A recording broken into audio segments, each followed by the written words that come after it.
Hello student, welcome to study with Shatarupa. তো আজকে আমি যেটা পড়াবো সেটা হচ্ছে ডাইজেশন অফ প্রোটিন।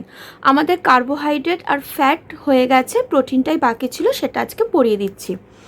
তো স্টুডেন্ট, প্রোটিন আমাদের দরকার, মানে একজন প্রাপ্তবয়স্ক লোকের জন্য প্রতি কিলোগ্রাম ওজনে প্রোটিন দরকার হয় 0.5 থেকে 0.8 গ্রাম মতো। ঠিক আছে, 0.5 থেকে 0.8 গ্রাম মতো, এটা হচ্ছে একটা প্রাপ্তবয়স্ক লোকের। কিন্তু বাড়ন্ত শিশুদের ক্ষেত্রে এর পরিমাণটা কতটা হয়ে যায় না, প্রতি 1 কিলোগ্রাম ওজনের জন্য প্রোটিনটা দরকার হয়ে যায় তোমার 4 গ্রাম মতো। ঠিক আছে, তো এবার প্রোটিন কি? প্রোটিন হচ্ছে অনেকগুলো অ্যামাইনো অ্যাসিডের একটা, মানে কি বলবো, অনেকগুলো অ্যামাইনো অ্যাসিড জুড়ে একটা প্রোটিন কমপ্লেক্স তৈরি হয়। তার মানে প্রোটিনটা যখন ডাইজেস্ট হবে সেটা তাহলে কিসে পরিণত হবে? সরল অ্যামাইনো অ্যাসিডে পরিণত হবে। ঠিক আছে, এবার আমরা খাবারের সাথে অনেক ধরনের প্রোটিনই গ্রহণ করি। কিছু আমি নাম বলছি: অ্যালবুমিন, গ্লোবিউলিন, ক্যাসিনোজেন যেটা একটা দুগ্ধ প্রোটিন, মিউসিন, ইলাস্টিন, কোলাজেন, নিউক্লিয় প্রোটিন, জিলাটিন। এই এত প্রোটিন আমরা খাদ্যের মাধ্যমে গ্রহণ করি। কিন্তু সব থেকে বেশি, মানে বলতে পারো মানে হেড অফ দ্য প্রোটিন আর কি, সব থেকে যেটা প্রধান, যেটা মেন প্রোটিন, সেটা হচ্ছে তোমার অ্যালবুমিন আর গ্লোবিউলিন। নামটা লিখে দিচ্ছি। এই অ্যালবুমিন আর গ্লোবিউলিন, এই দুটো প্রোটিন হচ্ছে প্রধান প্রোটিন, যেটা আমরা খাদ্যের মাধ্যমে সব থেকে বেশি অ্যাবজর্ব করি। ঠিক আছে, মানে খাই আর কি। তো এবার আসছি এর পরিপাক। যেহেতু আমাদের মুখবিবরে যে লালারস আছে, সেখানে যেহেতু এই প্রোটিনকে ডাইজেস্ট করার জন্য কোনো এনজাইম থাকে না, তাই এর ডাইজেশনটা কোথায় হয় না, তোমার স্টমাকে হয়। আর কোথায় গিয়ে শেষ হয়? ক্ষুদ্রান্তে গিয়ে শেষ হয়। ঠিক আছে, তাহলে সবার প্রথমে আসছি স্টমাকে যেইভাবে পরিপাকটা হয়। তো খাবারটা যখন আমাদের এই স্টমাকে এসে পৌঁছায়, তখন আর এই স্টমাক থেকে কি বেরোচ্ছে, কি নিঃসৃত হচ্ছে না? Gastric juice. ঠিক আছে, গ্যাস্ট্রিক জুস, ওকে, যেটাকে বলা হয় পাক রস। এটা আমাদের স্টমাক থেকে সিক্রেট হচ্ছে। আর এই পাক রসে কি আছে? কোন অ্যাসিড আছে না? HCl আছে। এবার কি হয়, এই HCl কি করবে না, যদি মানে এর বেসিক্যালি এ তো আর ডাইজেশনে হেল্প মানে ডিরেক্টলি করে না, ইনডিরেক্টলি করে। কিভাবে? যদি ধরো আমরা যে খাবারগুলো খাই সেখানে যদি কোনো জীবাণু থাকে, ঠিক আছে, আমরা তো অনেক ভুলভাল খাবার খাই, রাস্তার ধারে ফুচকা, রোল, চাউমিন, ফাস্টফুড, এগুলো আমরা খেতে খুব ভালোবাসি। তো এই খাবারের মাধ্যমে যদি কোনো জীবাণু যদি আমাদের মানে চলে আসে, ঠিক আছে, যদি চলে আসে, আমরা যদি তাকে গ্রহণ করি, তখন এই HCl কি করবে না, তাকে নষ্ট করে দেবে, সেই জীবাণুটাকে নষ্ট করে দেবে। আর যেহেতু এটা একটা অ্যাসিড, পুরোপুরি খাদ্যটাকে তোমার আম্লিকে পরিণত করে দেবে। ঠিক আছে, খাবারটাকে পুরো আম্লিকে পরিণত করে দেবে। এবার এখানে যে এনজাইমটা আছে যেটা প্রোটিনকে ভাঙে, সেই এনজাইমটার নাম হচ্ছে পেপসিন। কিভাবে মনে রাখবে? পাকস্থলিতে থাকে, তাই প দিয়েই নাম পেপসিন। ঠিক আছে, পেপসিন। আর একটা তোমার থাকে যেটা একটুখানি কম রোল প্লে করে, সেটা হচ্ছে তোমার জিলাটিনেজ। ঠিক আছে, জিলাটিনেজ। তো এই পেপসিন কি করে না, এই পেপসিন তখন তোমার HCl এর হেল্প নিয়ে কি করবে না, এই প্রোটিনটাকে পেপটোনে পরিণত করে দেবে। আর পেপটোন থেকে তারপর কি তৈরি হবে না, তোমার সরল অ্যামাইনো অ্যাসিড তৈরি হয়ে যাবে। তাহলে এবার এই পেপসিনের ব্যাপারে একটু বলে দিই। এটা হচ্ছে একটা প্রোটিন ভঙ্গক উৎসেচক, যার pH হচ্ছে 2.0। 2.0 মানে বুঝতেই পারছো, এটা হচ্ছে ট্রিমেন্ডাস অ্যাসিড ধর্মী। ঠিক আছে, তো উচ্চ শক্তি সম্পন্ন অ্যাসিড ধর্মী। এটা হচ্ছে তোমার বেসিক্যালি এটা কোথায় থাকে? এটা হচ্ছে তোমার পেপটিক কোষে পেপসিনটা তোমার পেপসিনোজেন অবস্থায় থাকে। এই জায়গাটা একটু ভালো করে মনে রাখবে। স্টমাকের মধ্যে যে পেপটিক সেল আছে, সেই সেলের মধ্যে এই পেপসিনটা পেপসিনোজেন অবস্থায় থাকে, পরে এটা এই সেল কী করে না, এই পেপসিনোজেনটাকে তোমার অ্যাক্টিভেট করে পেপসিনে ট্রান্সফার করে, ঠিক আছে।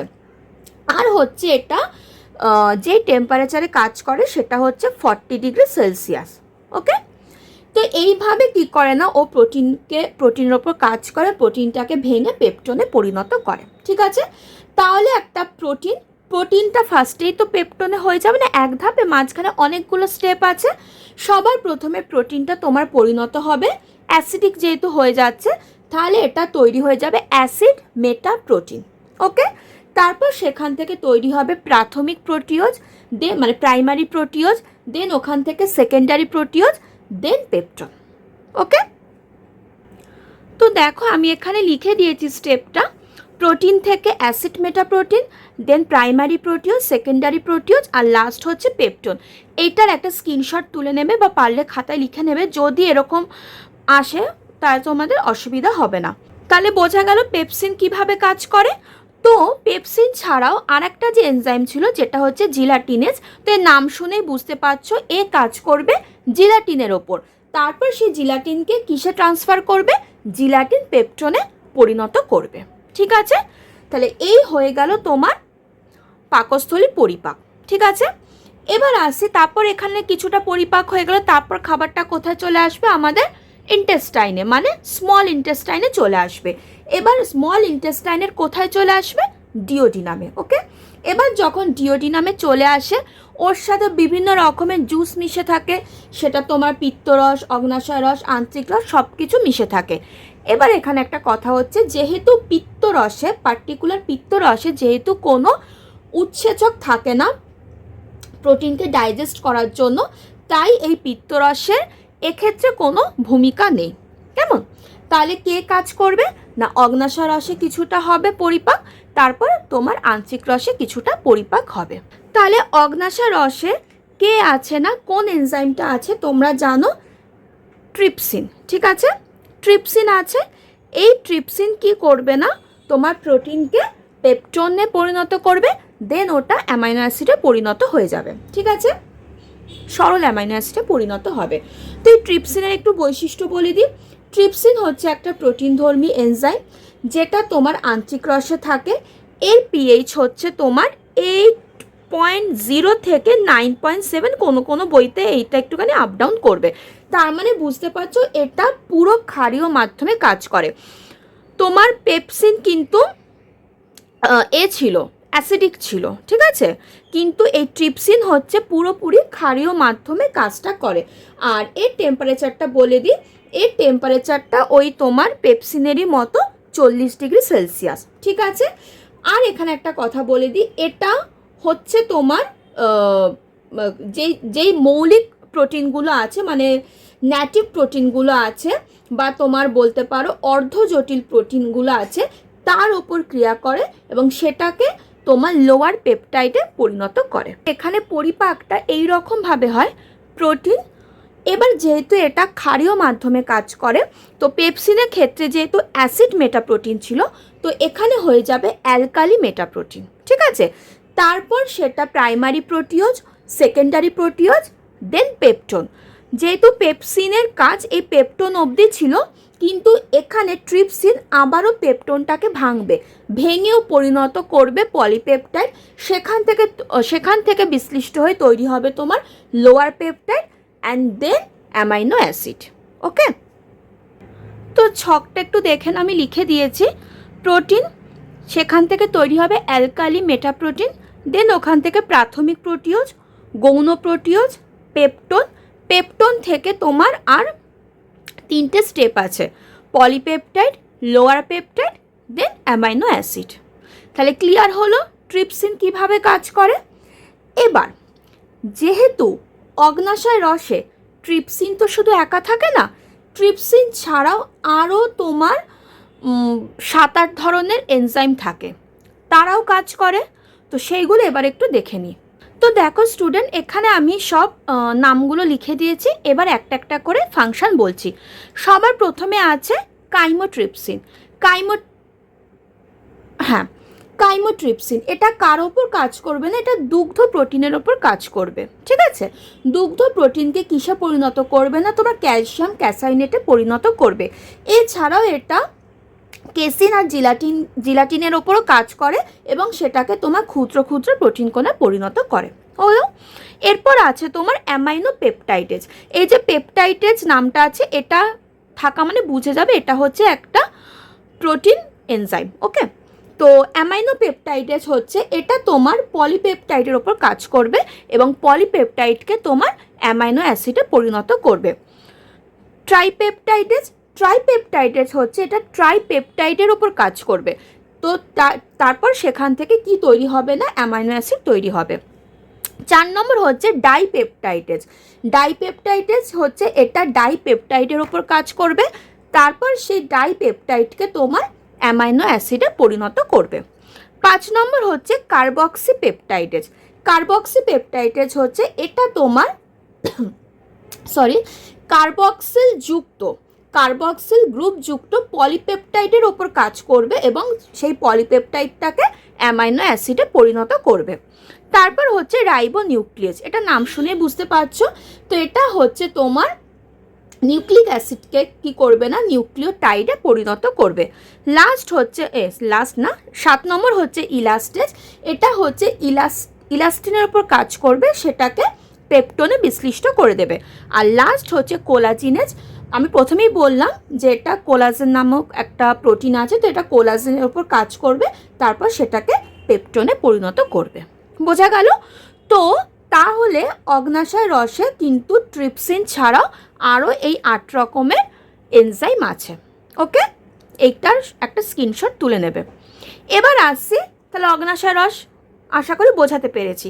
এবার আসছি তোমার আন্ত্রিক রসে কিভাবে পরিপাকটা হয় সেটা আবার একটু দেখে নিই। তো আন্ত্রিক রসে প্রোটিন পরিপাকের জন্য যেই এনজাইমটা আছে সেটা হচ্ছে ইরিপসিন, ঠিক আছে। এবারে ইরিপসিন হচ্ছে তোমার তীব্র ক্ষারীয় মাধ্যমে কাজ করে, মানে সেই তোমার ট্রিপসিনেরই মতো, মানে ভাই আর কি বলতে পারো। তো এরও পিএইচ হচ্ছে 8.0, বাট এখানে একটা কিন্তু পার্থক্য আছে। কি সেই পার্থক্য? আমরা কি দেখলাম, ট্রিপসিন হচ্ছে তোমার একদম মানে ন্যাটিভ প্রোটিনের ওপর কাজ করে, তারপর সেটাকে তোমার মানে লোয়ার পেপটাইডে পরিণত করে, কিন্তু এটা হচ্ছে তোমার ন্যাটিভ প্রোটিনের ওপর কাজ করতে পারে না। এটা তোমার ওই লোয়ার পেপটাইডের ওপরই কাজ করবে, তারপর সেটাকে অ্যামাইনো অ্যাসিডে পরিণত করবে। তো যদি কোয়েশ্চেন আসে যে নিচের কোনটা ইরিপসিনের কাজ নয়, তাহলে তোমরা মনে রাখবে ইরিপসিন কিন্তু লোয়ার পেপটাইডের ওপর কাজ করে, সেটাকে তোমার তারপর সেটাকে অ্যামাইনো অ্যাসিডে পরিণত করে, কিন্তু ট্রিপসিন ন্যাটিভ প্রোটিনের উপর কাজ করে সেটাকে লোয়ার পেপটাইডে পরিণত করে। এটা কিন্তু ভুল করবে না, ঠিক আছে। আর দুটোই কিন্তু ক্ষারীয় মাধ্যমেই কাজটা করে, ঠিক আছে। আর এখান থেকে কি বলবো, ব্যাস এইটুখানি জেনে রাখো। এবার এই ইরিপসিন ছাড়াও তোমার আরও দুটো এনজাইম আছে, একটা হচ্ছে পলিনিউক্লিওটাইডেজ, নামটা আমি লিখে দিচ্ছি। তো এর নাম শুনেই বুঝতে পারছো এটা যেহেতু নিউক্লিওটাইডেজ, তো এটা নিউক্লিক অ্যাসিডের ওপর কাজ করবে এবং নিউক্লিক অ্যাসিডটাকে নিউক্লিওটাইডে পরিণত করবে। তো এছাড়াও আরেকটা এনজাইম আছে যেটার নাম হচ্ছে নিউক্লিওসাইডেজ, এটা নিউক্লিওটাইডেজ ছিল, এবার যেটা আছে সেটা হচ্ছে তোমার নিউক্লিওসাইডেজ, ওকে। তো এটাও তোমার নিউক্লিওসাইডের ওপর কাজ করবে এবং সেটাকে পিউরিন, পিরিমিডিন আর পেন্টোজ ফসফেটে বিশ্লিষ্ট করবে, ওকে। তো এইভাবে কি হয় না, জটিল প্রোটিন তোমার পাচিত হয়ে অ্যামাইনো অ্যাসিডে পরিণত হয়। আর এটা কোথায় শোষিত হবে? স্মল ইন্টেস্টাইনে শোষিত হবে। বোঝা গেল? তো আমার মনে হয় প্রোটিন পরিপাক নিয়ে এর থেকে বেশি পড়ার দরকার নেই, দিস ইজ এনাফ, ঠিক আছে। তাও তোমাদের যদি মনে হয় তোমরা আরও পড়তে পারো, ঠিক আছে। তো এই ছিল স্টুডেন্ট আজকের ক্লাস, আশা করি তোমাদের বোঝাতে পেরেছি। যদি ক্লাসটা ভালো লাগে একটা লাইক করে দিও, শেয়ার করে দিও, আর নতুন হলে চ্যানেলটাকে সাবস্ক্রাইব করে দিও। তো চলো টাটা, নেক্সট ক্লাসে দেখা হচ্ছে।